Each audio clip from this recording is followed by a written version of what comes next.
Has this ever happened to you? That the more you withdrew your attention, the more desperately someone pursued you? That when you ceased to chase, your very silence became thunder in the mind of the other? Carl Jung understood this paradox. Indifference is not emptiness, but a force. It is the forbidden power of a woman who refuses to barter her soul for approval. Welcome to Library of Thoughts. If you wish to explore the depths of psychology, archetypes, and the hidden forces that shape human desire, support this channel and subscribe now. Because today we enter the shadowed garden of feminine indifference, where silence is sharper than a blade. A woman's indifference is not mere passivity. It is the quiet rebellion against being consumed by the projections of others. Jung taught that much of human attraction is built not on who we truly are, but on what the unconscious sees reflected. Men project their anima, the inner feminine, onto women, expecting her to embody their dreams, their needs, their wounds. But when a woman withdraws, when she no longer dances to the rhythm of another's longing, the illusion begins to fracture. What remains is raw, unsettling truth. Indifference unsettles because it strips the mask from desire. When a woman no longer reacts, she ceases to feed the ego hunger of the man who seeks validation through her attention. His confidence quivers. He feels the void that was always there inside him. Suddenly, he realizes he was not chasing her, but chasing the mirror of his own need. And you, if you have ever withdrawn your energy from someone who once fed greedily on it, know the transformation that follows. They stumble, they doubt, they fall into themselves. This is the forbidden power, not in cruelty, not in manipulation, but in the audacity to remain unmoved, to let the storm howl outside without opening the door. Stoic philosophy mirrors this wisdom. Marcus Aurelius wrote that the soul becomes stronger when it ceases to be disturbed by what it cannot control. Indifference is not coldness, it is sovereignty. For centuries, women were taught that to be desirable, they must be endlessly giving, endlessly responsive, endlessly available. But Jung would whisper otherwise. True desire is not sustained by constant offering, but by mystery, by the tension of what is withheld. When a woman embodies indifference, she reminds the world that she cannot be possessed, that she belongs first and foremost to her own inner life, her own unfolding path of individuation. And here lies the paradox. Her lack of reaction ignites stronger reactions in others. Her silence becomes a magnet, her detachment an invitation to confront one's own shadows. She does not beg to be chosen, because she already knows her worth. She understands that to withhold is not to lose power, but to cultivate it. Indifference, then, is not a mask. It is the unveiling of true essence, freed from the compulsions of approval and performance. It is the shadow made visible, the part of the feminine psyche that refuses to be domesticated by demand. It is not about the destruction of connection, but the refinement of it. Only those who can meet her depth will remain. The rest will vanish into the echo of their unmet desires. When indifference takes root, it unsettles the entire theater of human attraction. For in most relationships, people are not relating to each other as they truly are, but to the archetypes they have cast upon one another. A woman becomes mother, muse, savior, temptress, roles drawn not from her soul, but from the deep wells of a man's unconscious anima. Jung taught that projection is inevitable, but the awakened woman learns to recognize when she is being consumed by someone else's dream. And here indifference becomes her shield, her silent declaration. I am not the image you imagine me to be. In this silence, in this refusal to perform, the dynamics shift. The man, robbed of his projected stage, feels the crushing weight of his own disowned self. Indifference forces him inward. He must now confront the hollowness of his own being, the unhealed wounds that once hid beneath her attention. And though it may appear as cold detachment, indifference is in fact a mirror held up to the soul. It reveals to the other what they most fear to see. But let us not misunderstand. Indifference is not the absence of feeling. It is the mastery of it. To remain indifferent is not to be numb, but to hold one's center in the presence of storms. Imagine the stoic warrior. Arrows fly, insults cut, temptations beckon. Yet he does not flinch. His worth is not dictated by what others hurl at him. So too is the indifferent woman. She feels, but she does not surrender her sovereignty to the pull of others' neediness. She allows longing to circle her like a moth around flame, but she does not let herself burn. For many, this power is frightening because it cannot be bought. Attention is the currency of modern love, and indifference refuses to spend it recklessly. A woman who withholds her reaction unsettles the foundation of transactional desire. She reminds the world that her value is not measured by how much she gives away, but by how much she chooses to protect. And in that choice, she embodies what Jung called individuation, the process of becoming whole, of becoming herself rather than an echo of others' expectations. Consider this. Have you ever noticed that the less available you make yourself to those who exploit your energy, the more desperate they become? Their persistence is not proof of their love, it is proof of their addiction. Your indifference reveals their dependency. It unmasks the illusion that they ever saw you clearly. And in that moment, you are no longer their puppet. You become the silent teacher who forces them to face themselves. This is why indifference feels forbidden, especially in a woman. It disrupts the centuries-old conditioning that demanded her to be endlessly nurturing, endlessly forgiving, endlessly soft. Indifference says, I am not your perpetual source of comfort. I am my own being, whole within myself. And to the man or the world that cannot bear it, her silence becomes unbearable.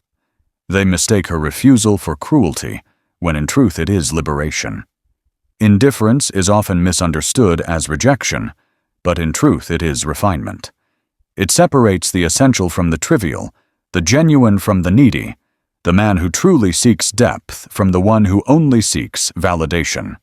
In Jungian terms, it calls forth the shadow of the pursuer, the hunger, the insecurity, the fragile ego desperate for affirmation. A woman's indifference is the sacred alchemy that reveals what lies beneath the surface of another's charm. It asks a question without words. Do you love me? Or do you love the reflection of yourself you think you see in me?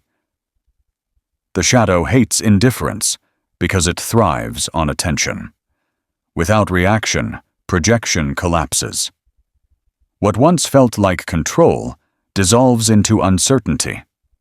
This is why men will often rage, plead, or manipulate in the face of a woman's indifference. It is not her they cannot live without, but the way she patched the holes in their fragmented soul. And when she withdraws, they are left staring into the abyss of their own incompleteness. For the woman, however, indifference is not about cruelty. It is about conservation of energy. To give endlessly is to bleed one's spirit dry. To remain indifferent is to choose where her flame will burn and where it will not. Seneca once said, "He who is brave is free." Indifference is bravery in its most subtle form. It is the courage to say, "I will not be enslaved by your need for my constant approval." There is also seduction in this power, though it is not the shallow seduction of appearance. Indifference awakens pursuit because it whispers of a mystery not yet possessed. Desire feeds on the unattainable, and a woman who stands within her own orbit, unbothered by whether she is adored or ignored, becomes a constellation that no grasping hand can pull down. Men sense this distance and are drawn to it, not because she plays a game, but because she embodies the ultimate paradox. She is near, yet untouchable, visible, yet beyond reach. This is the archetype of the unattainable goddess, the figure woven through myth and history. She does not beg to be chosen. She compels the other to rise to her level, or perish in the futility of desire unfulfilled. And yet, this archetype is not about superiority. It is about alignment. The indifferent woman is not saying, "You are beneath me." She is saying, "I will not lower myself to the chaos of your projections. If you wish to meet me, ascend." In the silence of indifference, there is also profound compassion, for in withholding reaction, she allows the other the rare chance to confront his own shadow honestly. It is not her role to heal him, nor to complete him. Her refusal becomes his opportunity, if he dares to seize it, to integrate what he has avoided within himself. Jung would remind us, what you do not make conscious will rule your life as fate. Indifference forces consciousness, and yet, many cannot bear it. They would rather blame her, shame her, call her cold, than endure the mirror she holds before them. But to those willing to look deeper, indifference is not cruelty. It is the doorway to transformation, for both. In every age, the indifferent woman has been feared, shamed, and misunderstood. Patriarchal systems painted her as frigid, heartless, or even dangerous, because her power could not be contained. Why? Because indifference strips away illusion. It denies control. It dissolves the fantasy that a woman's worth must be measured by her willingness to yield, to soothe, to serve. When she stands untouched by the hunger of others, she dismantles centuries of conditioning in a single breathless silence. This silence, however, is not empty. It is full of strength, of untamed essence, of a center that cannot be moved. To the unprepared, it feels like abandonment. To the awakened, it feels like truth. Jung taught that every encounter with another is also an encounter with oneself. And so, when a man faces a woman's indifference, he is not truly facing her. He is facing the barren landscapes of his own soul, stripped of the comforting illusions she once provided. There is something almost sacred in this posture. Indifference becomes a rite of passage, both for her and for those who orbit her presence. For the woman, it marks the threshold of individuation, the moment she ceases to live for the projections of others and claims her own myth. She is no longer the rescuer, the prize, the balm to another's wounds. She becomes the sovereign self, neither cruel nor compliant, simply whole. For those who seek her, indifference is the trial by fire. It asks, can you love without possession? Can you approach without consuming? Can you desire without demanding? Many will fail this trial, for their longing was never love, but hunger.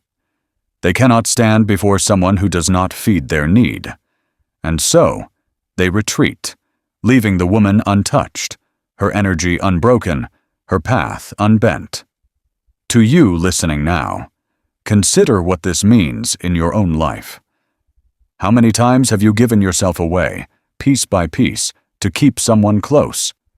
How many times have you mistaken desperate attention for genuine care?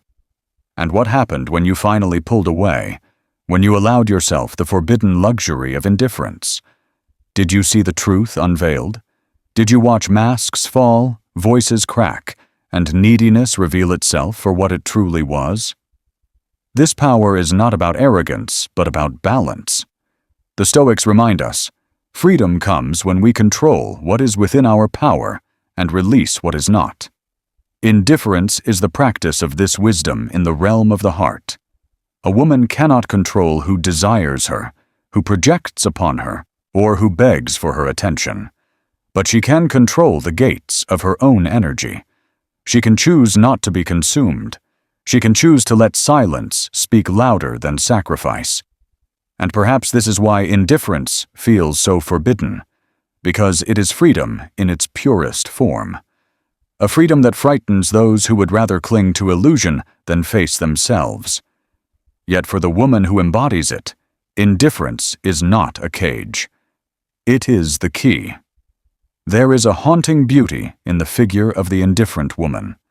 She does not rage, she does not beg, she does not explain. She simply allows the world to reveal itself in the vacuum of her silence. Jung once said that what you resist persists. Yet when she resists nothing, when she simply refuses to engage in the unconscious theater of projection, the entire performance collapses. Those who relied on her reactions find themselves dangling in emptiness, forced to face what they had long evaded. In this way, indifference is the deepest form of shadow work. It is not merely the repression of emotion, but the conscious recognition that one does not need to respond to every pull of another's psyche. It is the radical refusal to be enslaved by compulsions, whether her own or someone else's. She acknowledges the shadow, the desire to be validated, the fear of abandonment, the ache of loneliness, but she does not bow to it. Instead, she integrates it. She allows it to exist without allowing it to rule. This is why her indifference feels magnetic. It is not that she has no feeling, it is that she has mastered it. She is no longer swayed by the tides of desperation or flattery. And this mastery makes her luminous, for nothing is more compelling than someone who cannot be moved by the ordinary games of desire. Her indifference is not cruelty. It is self-possession. It is the sacred silence of someone who belongs fully to herself. To the uninitiated, this silence feels unbearable. Men often respond with intensity, more gifts, more words, more pursuit, as though the noise of effort could drown out the clarity of her detachment. But every offering falls flat, because she is not waiting to be filled. The fire within her does not need their kindling. The Jungian anima they once projected upon her, the fantasy of the ideal woman, shatters against the truth of her independence. She is not their savior. She is not their dream. She is her own myth in motion. And here, the paradox grows sharper. The more she withdraws, the more she awakens in others the hunger to possess. The less she gives, the more she is desired. This is the forbidden current running beneath indifference.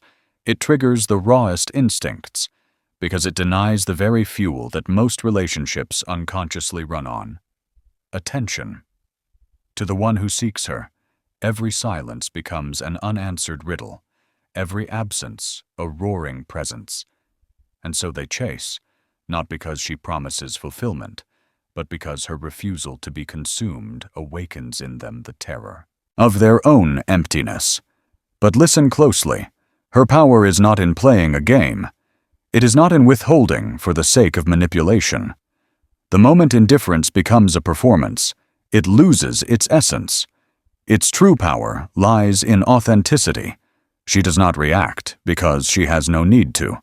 She does not yield because she has already chosen her path. She does not chase because she already stands complete. To embody indifference is to embody wholeness. And wholeness, Jung taught, is what terrifies the fragmented. For when someone stands whole, they reflect the incompleteness of those around them. They provoke without speaking, challenge without trying, transform without lifting a finger. Indifference is the language of boundaries spoken without words. It does not shout. It does not argue. It simply exists, firm and unyielding.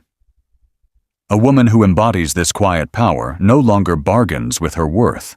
She no longer offers explanations to justify her choices, nor does she contort herself to ease the insecurities of others.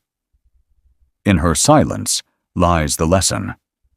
I am not here to soothe the parts of you that you refuse to face yourself.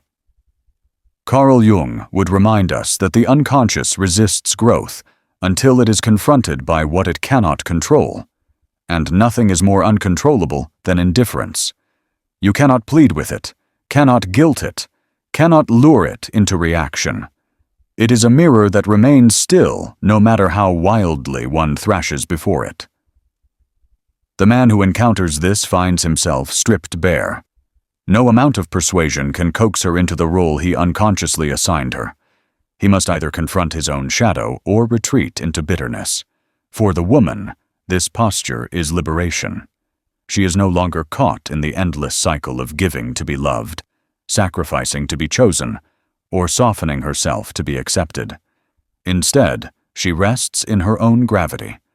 She realizes that true love is not born of her ability to fill another's void, but of her ability to remain herself while standing beside him.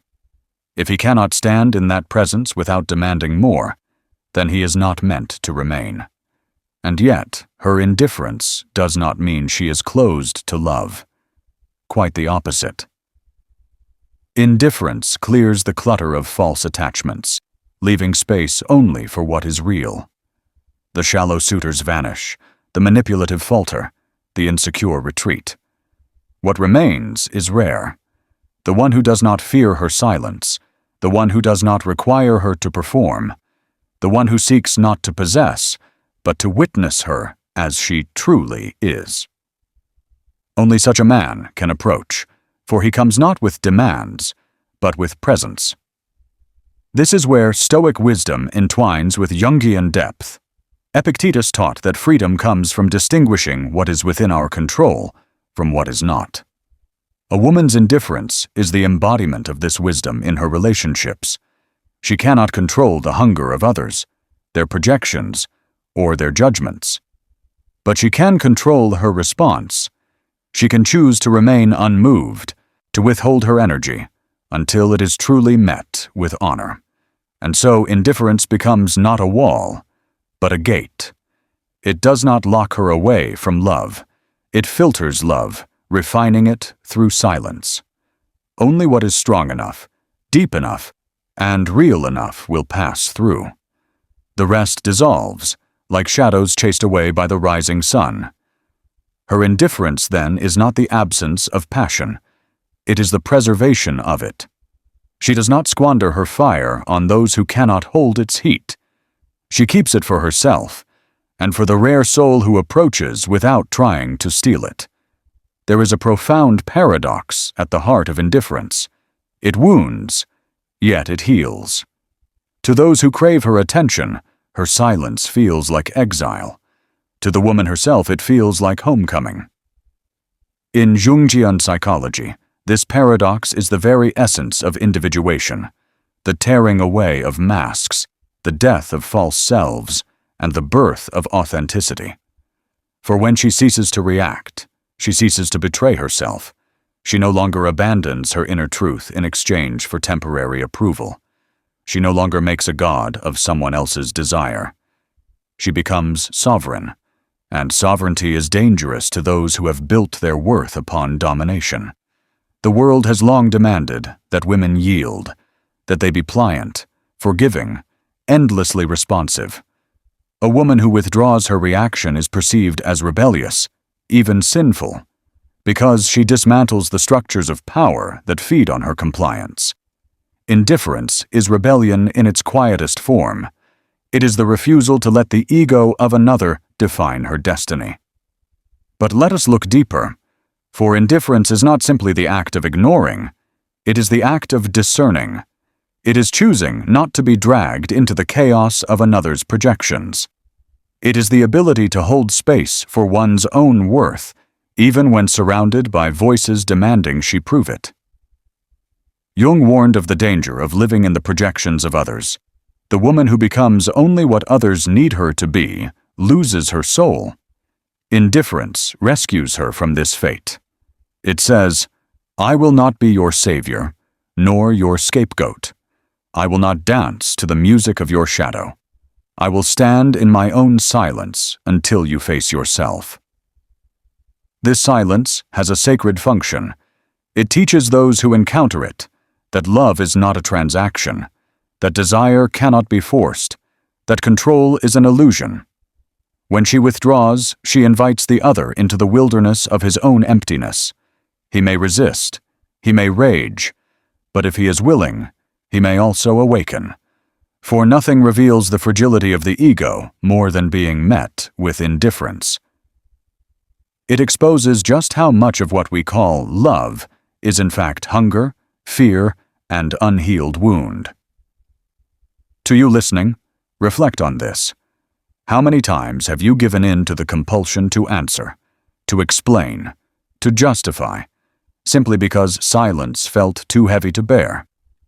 How often have you sacrificed your peace in order to soothe someone else's chaos? Indifference is not the absence of compassion. It is the highest form of it. For true compassion does not enable illusions.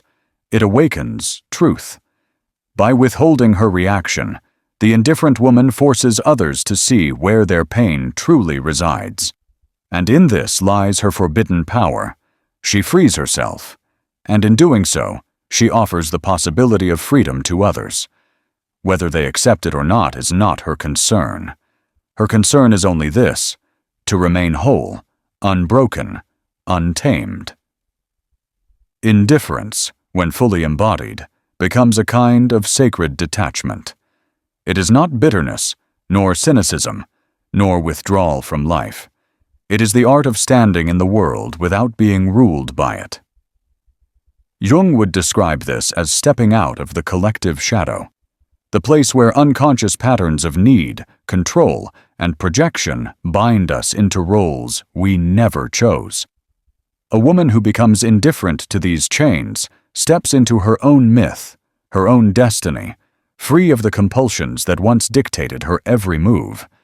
This is why her indifference feels dangerous to others. It is not that she hates, but that she refuses to be owned. The world of shallow desire cannot comprehend a woman who does not seek to please. The insecure man cannot bear a woman who does not bend to his demands.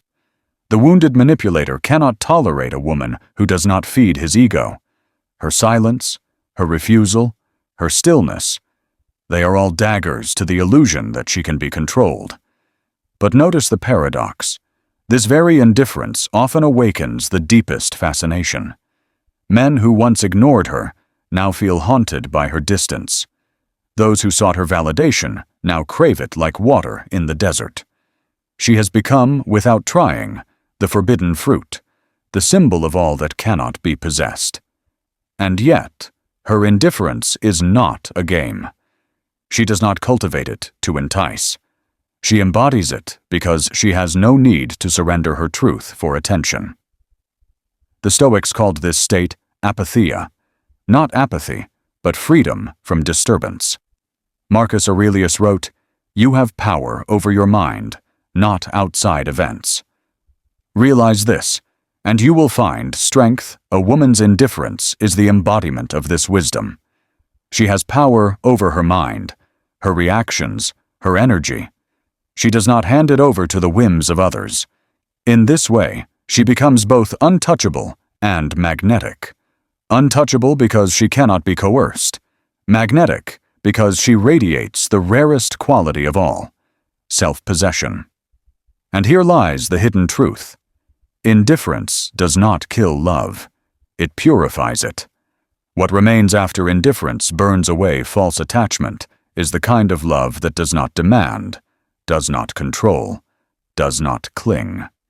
It is the kind of love that arises not from lack, but from abundance.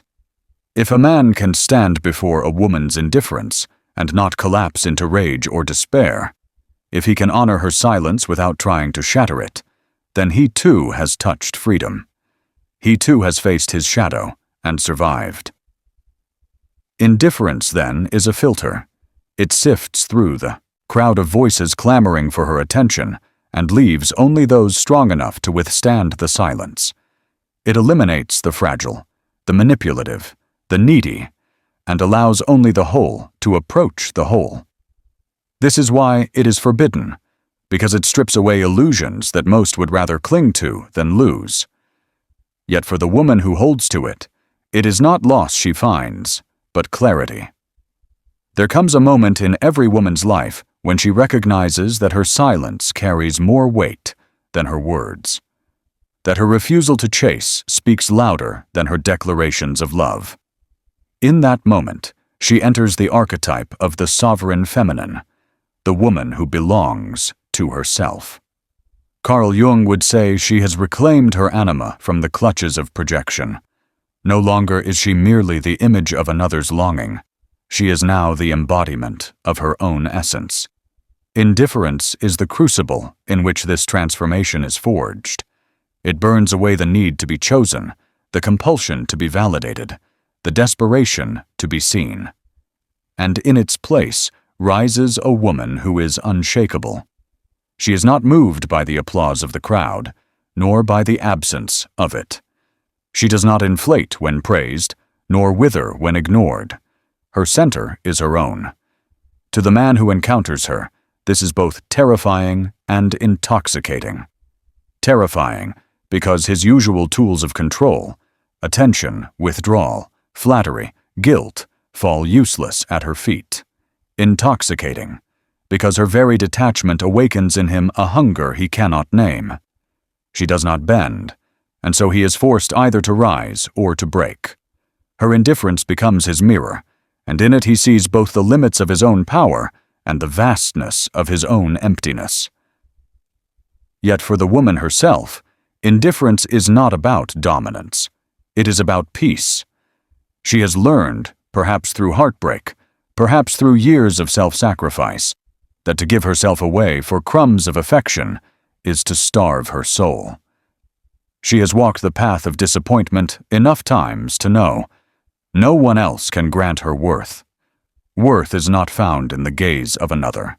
It is found in the stillness of her own being. The Stoics understood this as the essence of freedom. Epictetus taught that the one who needs nothing cannot be enslaved. The indifferent woman needs nothing from those who would consume her energy.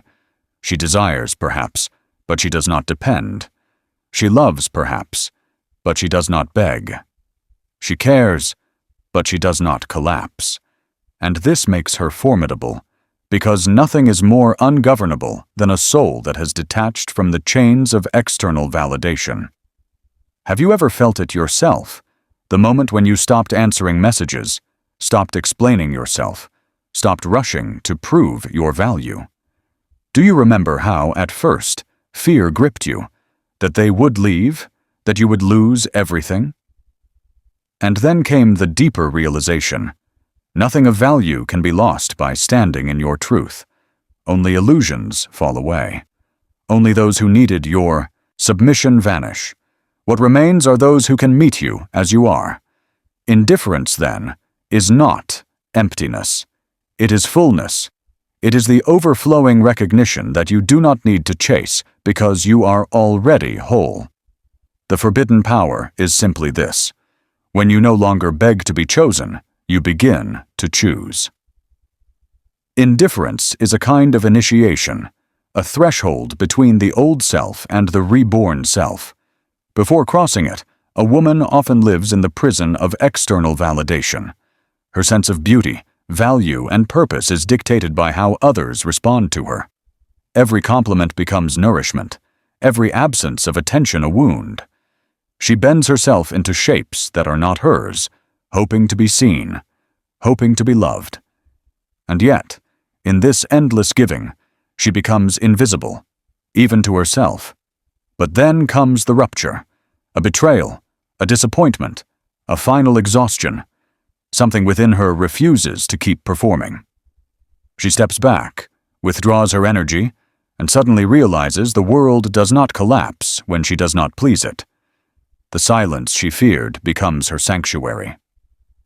This is the forbidden moment when indifference is born, not out of spite, but out of awakening. She sees that love built on performance is not love at all. It is consumption, and she will no longer be consumed.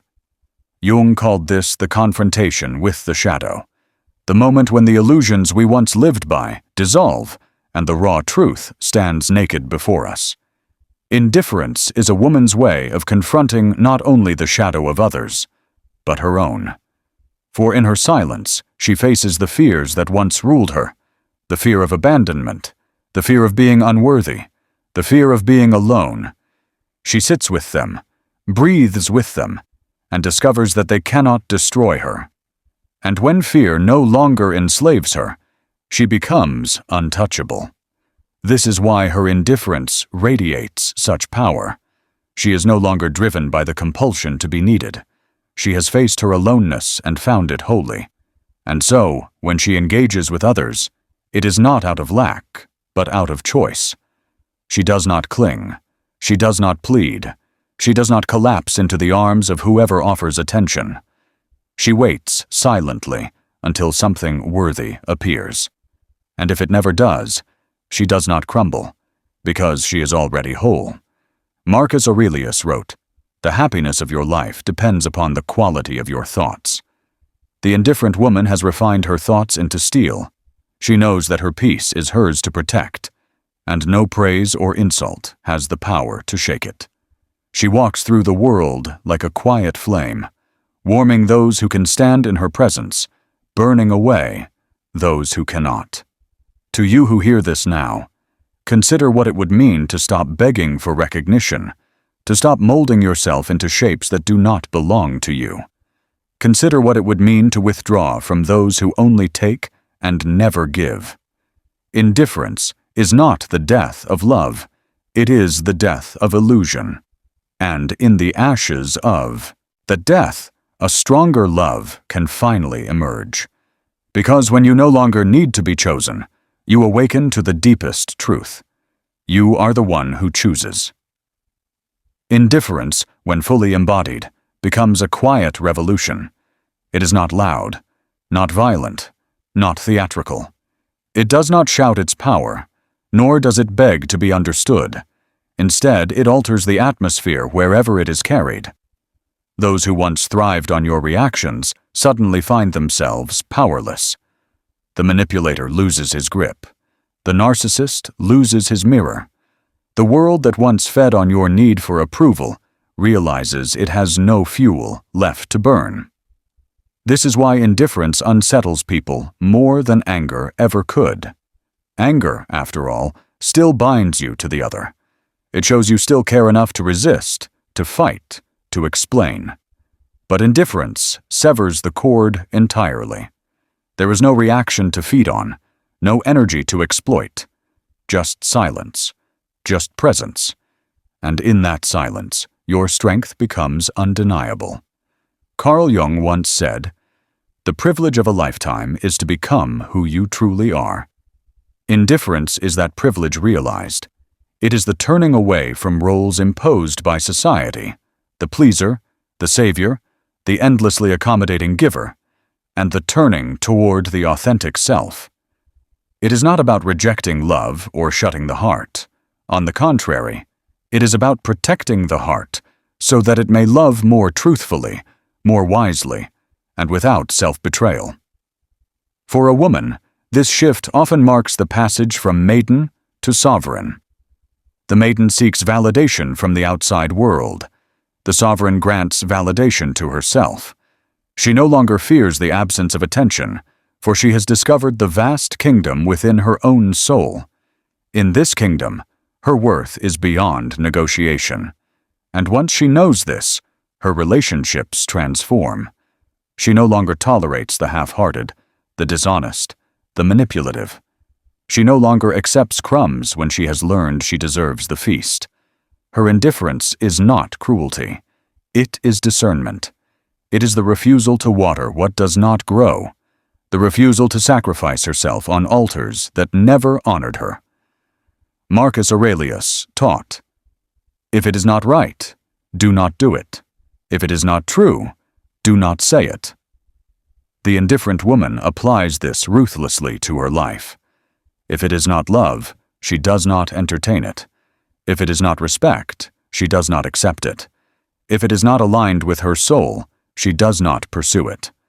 Her no becomes as sacred as her yes. To those watching from the outside, this may look like coldness, but to the woman who has crossed this threshold, it feels like liberation. For the first time, she breathes fully. She moves without permission. She chooses without fear. She loves without chains. And she rests in the knowing that her existence is not dependent on the gaze of others, but rooted in something eternal, something unshakable. Indifference is not the end of connection. It is the purification of it. It strips away the false so that only the real remains.